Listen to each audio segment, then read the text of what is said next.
A man embarked on a diving adventure and successfully reached his dive goal. However, on his way back, he took a wrong turn and his dive tank got stuck. Would he make it out alive? Little River Spring is one of the most beautiful and inviting natural places you can visit in North Florida. This lovely spring is located within Suwannee River County Park. One of the fascinating things about Little River Spring is that the water temperature remains constant throughout the year at a refreshing 72 degrees Fahrenheit. The spring itself is about 150 feet long. Hidden within it is an extensive cave system that extends for more than 1,200 feet. The entrance to this cave system can be found in the head pool, which is situated less than 100 yards from the Suwannee River. When water levels are normal, the entrance to the cavern lies in about 15 feet of water, but it quickly slopes down to a depth of 65 feet. As you explore this underwater world and turn left out of the main cavern area, you'll notice that the water flow becomes much stronger. This increase in flow is due to the narrowing of the cave passage, which channels the water more forcefully. The cave's bottom is made up of a hard limestone base, which is covered by a layer of heavy sand and pebbles. When you go deeper into the cave at Little River Spring, you'll notice that the cave's layout changes significantly. The walls and floors inside the cave become covered with much thicker mud compared to the beginning of the cave. Initially, the cave features large rocky pathways with clean water that divers often use. When the water level isn't too high or disturbed by people, the gentle and curved movement of the spring is especially beautiful as it flows into the Suwannee River. Under the right conditions, the water in the river becomes so clear that it almost seems invisible. Just below the water surface in the river, there's a flat piece of limestone. This feature allows visitors to stand right near the cave entrance and look down into it without getting too wet. Tim Garrett was a lover of dangerous adventures. He was well known in his community for his passion for outdoor sports, particularly caving. His fascination with exploring caves began when he was working on his PhD in marine biology. During this time, he started combining his interests in both caving and diving, eventually becoming a skilled cave diver. Tim didn't pursue this passion alone. His younger brother Max also developed a love for cave diving and followed in Tim's footsteps. The two brothers became well known in their neighborhood for their shared enthusiasm for diving. Both of them acquired the necessary skills and certifications to safely explore underwater caves. Ever since they started, the Garrett brothers had taken every opportunity to dive together. They spent countless hours exploring the mysterious and beautiful underwater world, always eager to discover new caves and share their adventures with each other. Tim's upcoming underwater adventure was planned for the Little River Spring. As usual, he had arranged this dive with his brother Max, and they made all the necessary preparations for the exploration. This dive would be their second time venturing into the depths of Little River Springs Cave. However, the days leading up to this dive felt different for Tim. Normally excited and eager, he found himself feeling anxious whenever he thought about their planned exploration. He was unusually restless. Unlike their previous dives, a sense of unease had settled over him. Tim couldn't shake off the worry and anxiety that seemed to grow each day as the dive approached. Tim shared his concerns with Max, explaining how uneasy he felt about the upcoming dive. His brother, sensing that it might be a sign of something bad, tried to convince Tim to cancel the dive. However, Tim didn't take his advice seriously and decided to stick to his plans. A day before the scheduled dive, Max received an urgent work call and had to travel to the neighboring town, leaving Tim to dive alone. On the morning of the dive, Tim arrived at the dive site. He suited up and called Max to let him know that he was about to begin the dive. The dive was planned to last about 60 minutes. To explore more efficiently, Tim and Max had previously decided to use special underwater scooters. These scooters are helpful because they allow divers to use less air and swim faster, making it easier to reach different parts of the cave. Tim began the dive, carefully following the dive plan. According to this plan, once he reached the well casing point, he would start his ascent back to the surface. Although reaching the well casing was considered risky, Tim was experienced and felt prepared for the journey. Little River Spring features a primary tunnel, which serves as a main route for divers. By following this main tunnel, divers can reach a depth of 900 feet. At this significant depth, the main tunnel was split into two different pathways, the Serpentine Way and the merry-go-round tunnels.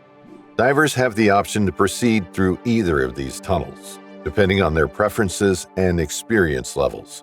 It's important to note that the Serpentine Way and the merry-go-round tunnels eventually come together again in a large chamber known as the Florida Room. This complex network of tunnels provides divers with various options for their underwater journey, allowing them to explore different routes and experience the unique features of each path. Tim needed to follow the permanent line that led him into the cave by making a sharp left turn. This line served as his guide through the intricate pathways of the cave. As he continued diving deeper, it was crucial to maintain clear visibility to avoid losing his way. Any disturbance in the cave could reduce visibility, making it harder to navigate. Moving forward, he dove through a place called the Dome Room. This area was notable for its floor, which dropped significantly lower. In this part of the cave, he swam over a large pile of sand that had fallen from above. This section was quite different from the rocky pathways he had passed through earlier. Instead of rocks, the floor was covered with a thick layer of mud and silt. This made the terrain softer and potentially more challenging to move through without stirring up debris and obscuring his view. When Tim reached this muddy part of the cave, he had to turn off his underwater scooter and park it to the side. The scooter was no longer needed for the next leg of his journey because the path required careful maneuvering that the scooters couldn't easily accommodate. By this time, Tim was relying entirely on his diving skills and the permanent line to guide him.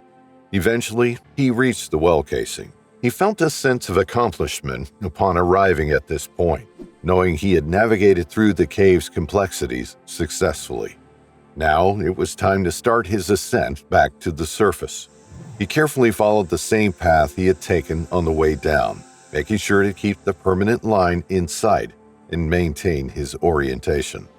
As he began his ascent, he retraced his steps through the dome room, navigating over the sand pile and through the layers of mud and silt.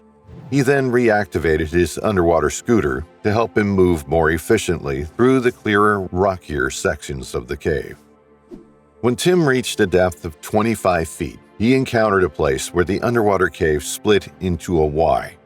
According to his dive plan, he was supposed to take one specific branch, but he mistakenly took the wrong turn. He thought he was going the right way because the branch he chose was ascending, which felt correct for his planned return path. As he continued, his dive lights suddenly died, plunging him into darkness. He soon realized his terrible mistake when the passage he was following ended in a dead end. His depth gauge indicated that he was at 11 feet, much shallower than he should have been. To make matters worse, his dive tank became entangled, making it impossible to move. In the eerie silence of the underwater cave, he could hear faint sounds from above the surface, reminding him of the world he needed to return to. Meanwhile, Max had finished his meeting in the neighboring town. Knowing the dive should have been completed by now, he called Tim's phone multiple times, but there was no answer. Growing increasingly worried, Max began to sense that something terrible might have happened. He called home to check if Tim had returned, but no one had heard from him. Deeply concerned, Max managed to locate one of the officers at Little River Springs. He shared his worries with him, explaining that Tim was supposed to be done with his dive by now. When they checked the area, they found Tim's car still parked at the premises, confirming that he had not yet surfaced. This realization meant that Tim was likely in a dire situation underwater. At that time, Tim had stayed in the cave for 27 extra minutes. He waited in complete darkness, knowing he would die when his last gas cylinder ran out. By the time they started looking for him, he'd have been down there for 40 minutes. During this time, Max began to lose hope for finding Tim alive. Things were looking bad. 2 rescue divers courageously entered the cave to search for Tim, but they couldn't find him along the expected dive route. On their way back, they noticed a Y-shaped area with disturbed silt, realizing Tim had taken the wrong turn. Using their dive lights, they finally spotted Tim at the far end of the section. They used their dive knives to cut the tangled line that had hooked his tank. Tim had waited in total darkness for 2 hours and 20 minutes. By the time they had found him, he had used his primary tank, his decompression tank, and was breathing from his 100% O2 tank for the last stage of decompression. They gave him a spare tank and escorted him back to the surface. Fortunately, 2 hours at 11-foot depth were enough to fully decompress, so he didn't need to pause before surfacing. When he got out, his family was overjoyed to see him alive. We would like to thank you for watching this video. If you enjoyed watching, take a dive on the like and subscribe buttons and hit the bell icon so you get notified when we come back with another exciting cave diving story.